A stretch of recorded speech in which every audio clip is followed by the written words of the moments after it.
Passer l'arme à gauche. On a tous déjà entendu cette expression, pas vrai? C'est une de ces formules qu'on utilise sans trop y penser. Et justement, notre petite analyse du jour, elle s'inspire du blog Tu savais ça.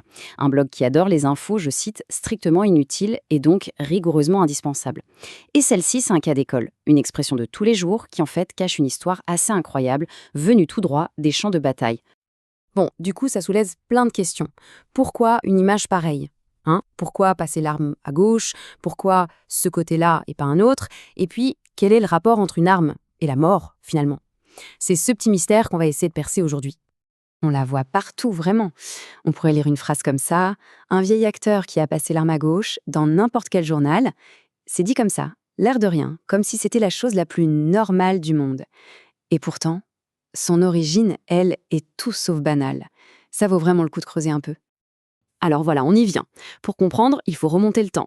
Et contrairement à ce qu'on pourrait croire, l'origine de l'expression n'a rien de spécialement glauque ou morbide.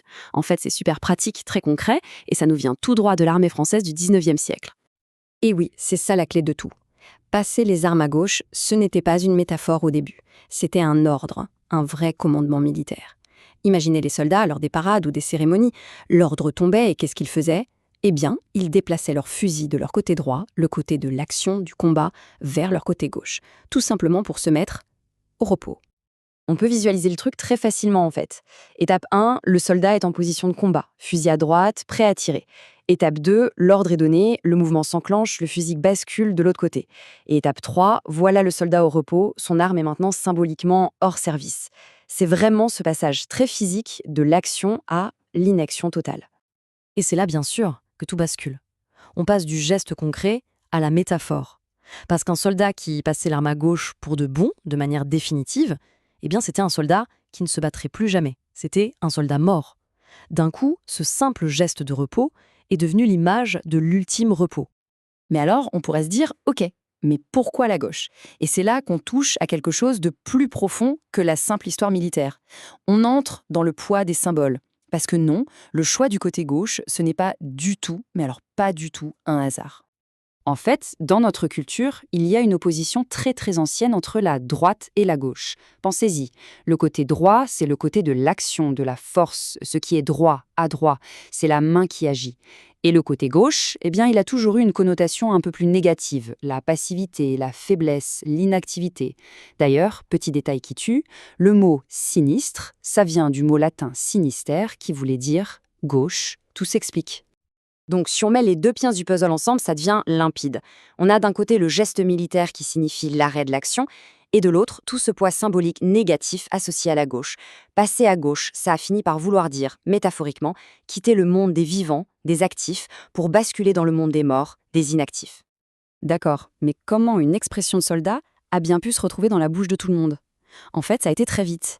Dès les années 1850, on la voit apparaître dans les journaux. 20 ans plus tard, vers 1870, les caricaturistes s'en servent déjà dans les journaux satiriques, c'est dire si elle était devenue populaire. Et le coup de grâce, si on peut dire, c'est quand des géants comme Balzac ou Zola se la sont appropriés. Là, c'était sûr, elle était entrée pour de bon dans le patrimoine de la langue française. Maintenant, si on dézoome un peu, on se rend compte que cette expression, elle n'est pas si bizarre que ça. Elle n'est pas toute seule. C'est une tendance qu'on retrouve partout dans le monde, cette manie qu'on a d'utiliser des images, des détours pour parler de la mort. Faisons un petit tour d'horizon de ses cousines à l'étranger. En anglais, on connaît tous to bite the dust, mordre la poussière. En allemand, c'est plus surprenant, on rend la cuillère. Et en espagnol, on étire la patte.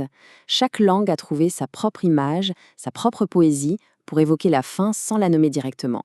C'est assez fascinant. Et il faut dire qu'en France, on n'est pas en reste. C'est toute une famille d'expressions. Passer l'arme à gauche a plein de petits frères et sœurs.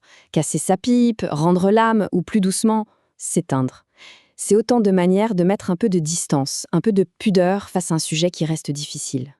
Bon, et aujourd'hui alors, qu'est-ce qu'elle devient, cette expression qui a presque 200 ans? Est-ce qu'on l'utilise encore? Eh bien, la réponse est oui. La plupart d'entre nous ont complètement oublié son origine militaire, mais la formule, elle est paradoxalement bien vivante. On l'emploie dans un registre assez familier et parfois même avec un peu d'humour noir, un peu d'ironie, comme si le fait d'utiliser une vieille image un peu désuète aidait à mettre la mort à distance. Et ce qui est intéressant, c'est que ce n'est pas juste un accident de l'histoire. C'est le symptôme de quelque chose de plus large. Le vocabulaire militaire a littéralement colonisé notre langue de tous les jours. Au travail, on monte au front. Dans un débat, on dégaine un argument, on défend sa position, on tire des conclusions. On ne s'en rend même plus compte, mais notre quotidien est plein de ces métaphores guerrières.